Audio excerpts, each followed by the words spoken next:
ಪ್ರತಿಯೊಬ್ಬ ತಂದೆಯ ಕೈಯಲ್ಲಿರುವ ಗಾಯಗಳು ಅವನ ಸೋಲಿನ ಗುರುತುಗಳಲ್ಲ, ಅವನ ಜವಾಬ್ದಾರಿಯ ಸಾಕ್ಷಿಗಳು.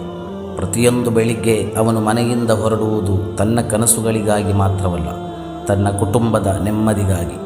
ಹಸಿವಿನಿಂದ ಮಕ್ಕಳು ಮಲಗಬಾರದು, ತಂದೆ ತಾಯಿಯ ಕಣ್ಣಲ್ಲಿ ಕಣ್ಣೀರು ಬರಬಾರದು, ಮನೆಯವರ ಮುಖದಲ್ಲಿ ನಗು ಉಳಿಯಬೇಕು ಎಂಬ ಆಶಯಕ್ಕಾಗಿ ಅವನು ಮೌನವಾಗಿ ಶ್ರಮಿಸುತ್ತಾನೆ. ಯಾರು ಅವನ ಬೆವರನ್ನು ಎಣಿಸುವುದಿಲ್ಲ, ಯಾರು ಅವನ ಆಯಾಸವನ್ನು ನೋಡುವುದಿಲ್ಲ. ಆದರೆ ಅಲ್ಲಾಹ್ ಅವನ ಪ್ರತಿಯೊಂದು ಪ್ರಯತ್ನವನ್ನು ನೋಡುತ್ತಿದ್ದಾನೆ. ಹಲಾಲ್ ರಿಸ್ಕ್ಗಾಗಿ ಮಾಡಿದ ಪ್ರತಿಯೊಂದು ಪ್ರಯತ್ನ ಅಲ್ಲಾಹನ ದೃಷ್ಟಿಯಲ್ಲಿ ಅಮೂಲ್ಯ. ಆದ್ದರಿಂದ ಕುಟುಂಬದ ಜವಾಬ್ದಾರಿಯನ್ನು ಭಾರವೆಂದು ನೋಡಬೇಡಿ, ಅಲ್ಲಾಹ ನಿಮ್ಮ ಮೇಲೆ ಇಟ್ಟಿರುವ ಅಮಾನತ್ ಎಂದು ನೋಡಿ.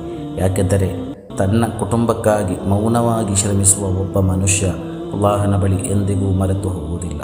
ಅಲ್ಲಾಹ್ ನಮ್ಮ ಶ್ರಮವನ್ನು ಸ್ವೀಕರಿಸಿ ನಮ್ಮ ಮನೆಗಳಲ್ಲಿ ಬರಕತ್ ಕರುಣಿಸು. ಆಮೀನ್.